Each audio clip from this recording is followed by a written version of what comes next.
우리가 아는 부활절은 참 화려하고 즐거운 축제죠. 하지만 그 이면에는요, 피와 권력, 그리고 아주 오래된 믿음이 뒤얽힌 생각보다 훨씬 복잡한 역사가 숨어 있습니다. 자, 오늘 저와 함께 그 숨겨진 이야기의 실타래를 하나씩 풀어가 보시죠. 보세요. 한쪽에는 초콜릿 토끼랑 알록달록한 달걀, 봄의 기쁨이 가득합니다. 그런데 다른 한쪽에는 잔혹한 제국, 고대의 비밀스러운 의식, 그리고 끔찍한 피해 역사가 있죠. 언뜻 보기엔 정말 아무 상관없어 보이는 이 두 세계가 대체 어떻게 부활절이라는 하나의 이름으로 묶일 수 있었을까요? 바로 이게 우리가 던져야 할 핵심 질문입니다. 어떻게 이 극과 극의 이미지들이 하나의 휴일로 합쳐질 수 있었을까? 이 거대한 역사 퍼즐을 맞추는 여정, 지금부터 시작합니다. 이 이야기를 이해하려면요, 먼저 역설이라는 단어를 머리에 딱 넣어두셔야 해요. 왜냐하면 부활절은 정말 그 자체로 하나의 거대한 역설이거든요. 밝고 희망찬 축제가 실은 아주 어둡고 폭력적인 역사 위에 세워졌다는 이 모순적인 진실말이죠. 자, 이제 본격적으로 퍼즐을 맞춰볼 시간입니다. 우리 손에 쥔 단서는 딱 세 가지예요. 첫째, 어둠에 대한 원초적인 두려움. 둘째, 거대한 제국이 휘두른 폭력. 그리고 마지막, 한 남자의 유명한 처형. 이 세 조각이 어떻게 하나의 그림으로 완성되는지 한번 따라가 보시죠. 첫 번째 퍼즐 조각부터 시작해볼까요? 모든 것의 시작은 아주 먼 옛날 어두운 겨울에 대한 고대인들의 원초적인 두려움과 봄을 향한 간절한 염원이었습니다. 그러니까 이야기의 맨 처음에는 우리가 이교도라고 부르는 사람들이 있었던 거죠. 이 사람들은요, 자연의 거대한 힘을 숭배하면서 계절의 변화에 삶 전체를 맡기고 살았던 사람들이에요. 생각해보세요. 그 사람들한테 겨울은 그냥 추운 계절이 아니었어요. 굶주림과 죽음을 몰고 오는 뭐랄까 거대한 괴물 같은 거였죠. 그래서 하늘만 바라보며 태양이 돌아오기만을 애타게 기다렸습니다.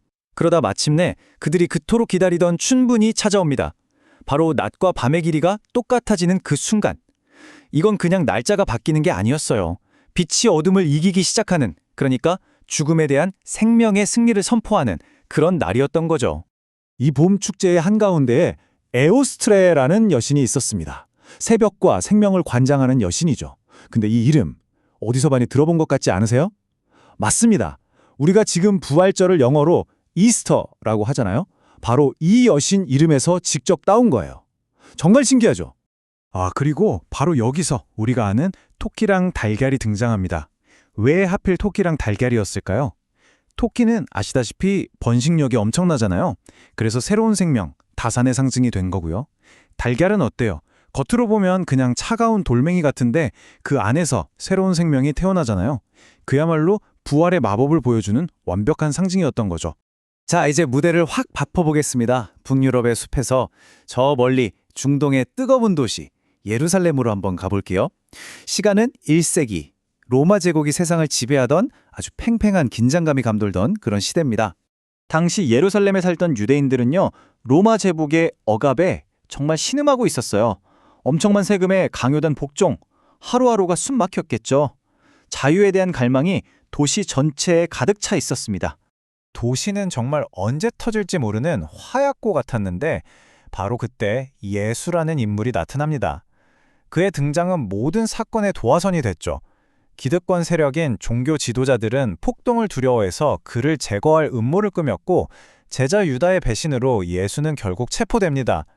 그리고 그들은 예수를 종교적인 이유가 아니라 스스로를 왕이라 칭했다는 정치적인 죄, 즉 반역죄로 로마 총독에게 넘겨버립니다. 결과는 로마 제국의 가장 끔찍한 형벌, 십자가형이었죠. 십자가형은 그냥 사형이 아니었어요. 이건 하나의 메시지였죠. 반역자에게 상상할 수 있는 최고의 고통과 굴욕을 줘서 그걸 보는 모든 사람에게 공포를 심어주는 거예요. 감히 로마에 대항하지 마라, 이런 핏빛 경고문이나 다름없었던 거죠. 자, 이제 마지막 퍼즐 조각입니다. 지금까지의 이 모든 패배와 죽음, 절망의 이야기를 단 한순간의 승리의 서사로 뒤바꿔버린 결정적인 사건, 바로 빈 무덤에서 시작된 이야기입니다. 예수가 처형되고 무덤에 묻힌 지 사흘째 되던 날 아침이었어요. 몇몇 여성들이 무덤을 찾아갔는데 믿을 수 없는 광경을 보게 됩니다. 무덤 입구를 막고 있던 그 거대한 돌이 옮겨져 있는 거예요. 그리고 무덤 안은 텅 비어 있었죠. 바로 이 텅 빈 무덤에서 부활, 즉 죽음을 이기고 다시 살아났다는 믿음이 폭발적으로 터져 나옵니다. 이 소식 하나가 절망에 빠져 뿔뿔이 흩어졌던 추종자들의 모든 것을, 정말 모든 것을 바꿔놓게 됩니다. 그러니까 이 부활 이야기가 일종의 촉매제가 된 거예요. 엄청난 화학 반응을 일으키는 거죠. 두려움에 숨어있던 소수의 사람들이 거대한 로마 제국에 맞서 세상을 바꾸려는 담대한 운동가들로 변하게 만들었으니까요. 자, 이제 이야기의 마지막 단계로 가보겠습니다. 지금까지 따로따로 흘러왔던 두 개의 거대한 물줄기, 이교도의 봄축제와 기독교의 부활 이야기가 어떻게 공식적으로 하나로 합쳐지게 되는지 그 역사적인 순간을 들여다볼 차례입니다. 이 타임라인을 한번 보세요. 예수의 처형부터 로마 제국이 부활절을 공식 휴일로 정하기까지 무려 300년이라는 시간이 걸렸어요. 그 시간 동안 기독교는 엄청난 박해를 받으면서도 계속해서 퍼져나갔고 마침내 로마의 황제마저 기독교인이 되는 그야말로 역사의 대반전이 일어나죠. 그리고 서기 325년 니케아 공의회에서 정말 기가 막힌 결정이 내려집니다. 제국의 새로운 공식 종교가 된 기독교의 가장 중요한 날, 바로 부활절을 언제로 할 것이냐? 답은 춘분 직후 첫 번째 일요일이었어요. 이게 바로 동화 전략입니다. 수천 년 동안 제국 곳곳의 사람들이 지켜온 봄 축제 전통 위에 기독교의 부활 이야기를 그대로 덮어 씌운 거죠. 저항 없이 아주 자연스럽게 제국 전체를 하나의 문화로 묶어버리는 정말 영리한 방법이었어요. 자, 이제 모든 조각이 맞춰졌습니다. 이 전혀 달라 보이는 역사들이 어떻게 오늘날 우리가 아는 하나의 휴일, 부활절을 만들어냈는지 마지막으로 정리해 보겠습니다. 오늘날의 부활절은요, 마치 한 폭의 거대한 테피스트리 같아요. 수많은 색실로 짠 복잡한 그림처럼 말이죠.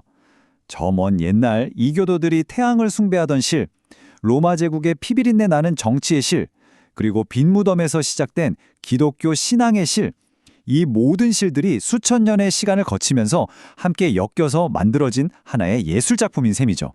그러니까 우리가 오늘 꼭 기억해야 할 핵심은 바로 이겁니다. 부활절은 그냥 하나의 이야기가 아니라는 것. 역사, 신앙, 정치, 고대의 전통, 이 모든 것들이 수백 년에 걸쳐 서로 섞이고 융합되어 만들어진 거대한 통합의 산물이라는 거죠. 생각해보면 참 놀랍지 않나요? 태양이 다시 돌아오길 빌었던 고대인들의 마음, 잔혹한 억압에서 벗어나고 싶었던 사람들의 열망, 그리고 죽음을 이겼다는 빈 무덤의 메시지까지, 이 전혀 다른 이야기들이 결국 가리키는 건 하나의 감정이에요. 바로 희망이죠. 오늘보다 더 나은 내일이 올 거라는 믿음, 아무리 깊고 어두운 겨울이라도 아침에는 반드시 다시 떠오른다는 그 믿음. 그래서 오늘 이 이야기를 마무리하면서 여러분께 이 질문을 던지고 싶습니다. 당신에게 희망은 어떤 의미인가요?